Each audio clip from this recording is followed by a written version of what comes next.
name is Miss Ryman, but you guys can call me Coach Ryman. I am really pumped to be your all's physical education teacher this year. This is my first year teaching, and I'm really excited and looking forward to working with all of you and learning through this new experience. Just a little bit about me. As you guys know, it's my first year teaching. I'm from a very small town in Virginia called Tom's Brook. I've lived there my whole life until teaching now. And just 3 really quick things to make you guys know a little bit more about me. Number 1, I have a really cute dog. Her name is Raven. She is half German Shepherd, half Lab, and she's not even a year old yet, so she goes crazy a lot. I'll have to bring her in for you guys to see her sometime. 2, I have 3 younger sisters. I am the oldest in the family, so growing up with a big family was kind of awesome. I got to experience a lot of things with them. And number 3, I was actually a college athlete in school. I ran track and field, and so you guys know I'm going to be very competitive, and I'm going to push you guys to be the best that you can possibly be. So now that you know a little bit about me, we're going to go over our 5 classroom rules that are going to be effective through this whole year. So our first rule is to remember to dress out. You can't perform physical activity and fitness without being in athletic clothes and tennis shoes, so let's all try to dress out every day so that we can give it our best shot. Number 2, no cell phones in class or the locker room. Having cell phones in the locker room is a major violation of school code, and having your cell phone out in the classroom is a major distraction to others and yourself. So let's try to keep cell phones off during the class period. Rule number 3, we're going to be respectful and prepared for class. If you're not prepared for class, you're not going to perform to your best ability, which means you're not going to learn to the best of your ability. So let's always be prepared and ready to learn. Number 4, we want to handle the equipment with care. This equipment can be very fragile sometimes, and it can also be very expensive. So let's try to keep this equipment in the best shape it can be so that when we need to use it again, it is ready for us to use. And then rule number 5, let's all try to follow directions. When we follow directions, we're learning correctly, and we're not having to repeat ourselves over and over and waste class time. We're able to learn effectively and be a better community this way. So these are our 5 rules for class, and we're going to follow them for the rest of the year. So now that we've gone over the 5 main rules that we're going to be using in class this semester, I'm going to briefly talk about the consequences that are going to happen if you guys break those rules. So let's take a look at them.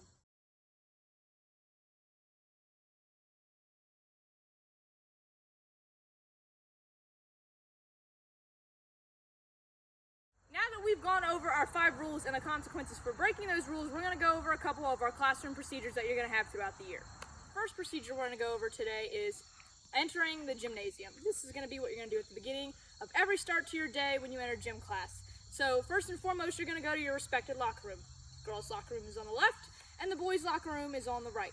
During that time, you have around 10 minutes or so to change, and then after you get changed out for class, you will leave through the door where I will take attendance for the day, and then a self-led warm-up will happen. To help demonstrate each of these procedures, including this first one, I'm going to have my sister Abby help us out with this. So as you can see, she just went to her designated locker room, which I have dubbed this tree as, and she has changed into her PE clothes, so her tennis shoes, athletic shorts, and athletic shirt, and is prepared for class. So what you would normally do is, as you're walking out of the locker room, I will be with my clipboard for attendance. I will write your name down and say good morning, how are you, or good afternoon, and then she will leave the locker room and start her self-led warm-up. So the second procedure we're going to learn about today is leaving the gym. Just like entering the gym, you have to leave the gym to go to your next class. So first and foremost, before you go back into the locker rooms to change back out, we have to make sure the equipment is put away or either set back up for the next class to come in. So after the equipment has been put away correctly or put back up correctly, you will enter the respected locker rooms, and you will change back out, and the bell from school will dismiss you into your next period. So this is what class would kind of look like toward the end of a lesson. They're dribbling for soccer. So when I say, all right class, that's it for today, it's time to go get changed. Let's put all equipment back nice and neatly in the equipment room. She walks over to the equipment room and places the equipment where it's supposed to go. They then know to walk to the locker rooms.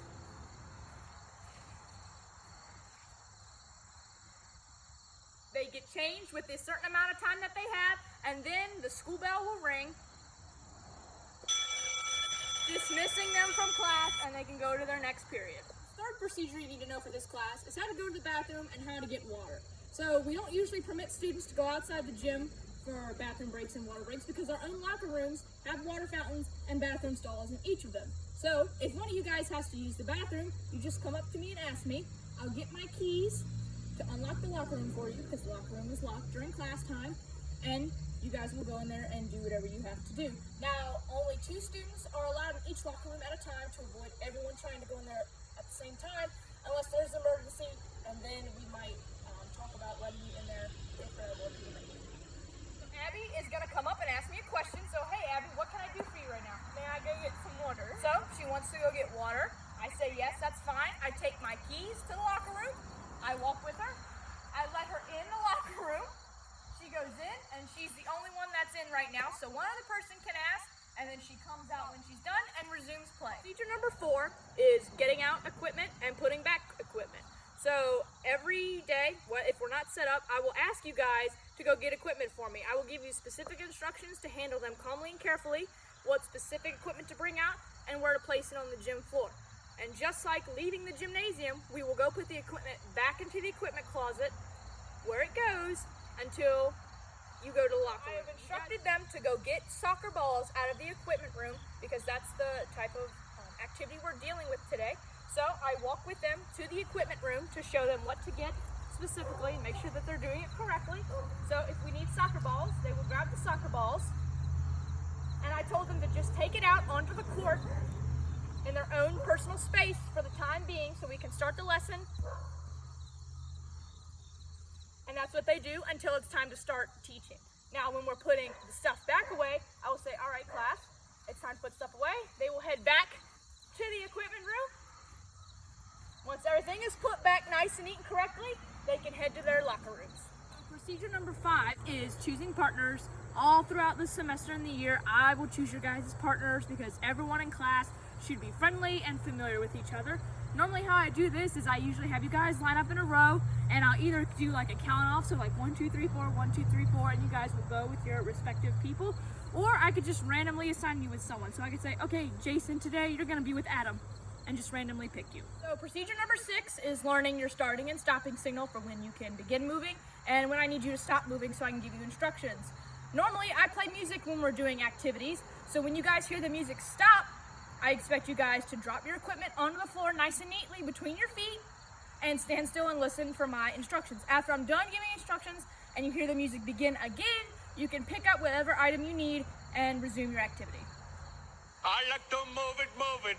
I like to move it, move it. You like to move it. I like to move it, move it. I like to move it, move it. I like. So procedure number 7, which I'm not going to have acted out, but I'm still going to explain to you guys, is if someone gets an injury in the class. So this is going to be touching base on whether it's a minor injury, like a cut, or if it's something major, like someone breaks a bone or sprains something. So if one of you guys gets injured, all activity around them is going to stop. It doesn't matter if the music's still going or what, everything stops around them because we don't want to injure them any further. After we determine if it's major or minor, so let's take for example if it's minor, like a cut, or a bruise or something like that, I will give that student permission to go down to the nurse's office and get it treated. If it's major, like a sprain or a broken bone, I'm going to call the nurse down to the gym and they're going to look at it. Now, if we can move you, like if you can walk and get up, we will take you to the side of the gym. But if you need assistance moving, I will give assistance and another PE teacher from another class will also come over and help to get you to the side of the gym until the nurse can get there. Our last procedure, number 8, which we're also not going to show, but let me explain, is the dressing out policy. So as you guys know, when you go into the locker rooms, you have to dress out to get ready for a class that day. If you end up not having clothes, we always have a couple spare in there that we can give you. But in order for us to give you the spare tennis shoes or clothes, you have to leave your book bag in our individual office so that we know you will return them at the end of class.